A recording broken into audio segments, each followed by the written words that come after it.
لسان الما يمل ذكرك ولا ينساك، يسولف لك عشق روح ويصيح هواك، ظلام اللي سكن روحي يحل ضواك. السلام عليكم ورحمة الله وبركاته. من الأخطاء الشائعة بين الموالين والشيعة قولهم الإمام علي بن أبي طالب عليه السلام، وهذا خطأ شائع، فالصحيح هو القول الإمام علي بن أبي طالب عليهم السلام، لأن هذه العبارة تشمل 3 أشخاص من المؤمنين أو سادة المؤمنين. أولهم أمير المؤمنين علي وصي رسول الله صلى الله عليه وآله، والثاني هو أبوه شيبة الحمد أبو طالب، والثالث هو طالب أخو أمير المؤمنين عليه السلام، وهو من المؤمنين الممدوحين في روايات أهل البيت عليهم السلام.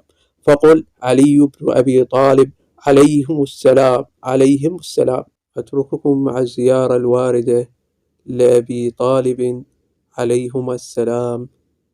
هذا نص.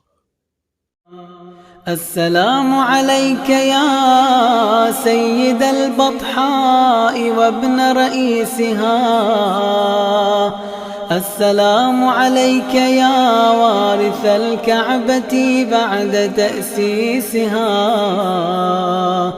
السلام عليك يا كافل الرسول وناصره، السلام عليك يا عم المصطفى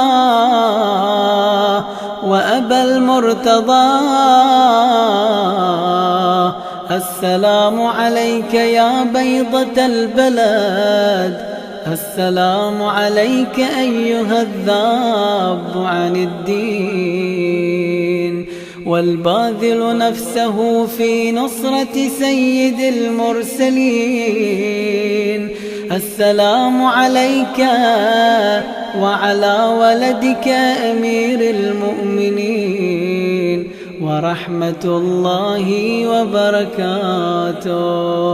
وصل اللهم على محمد وآله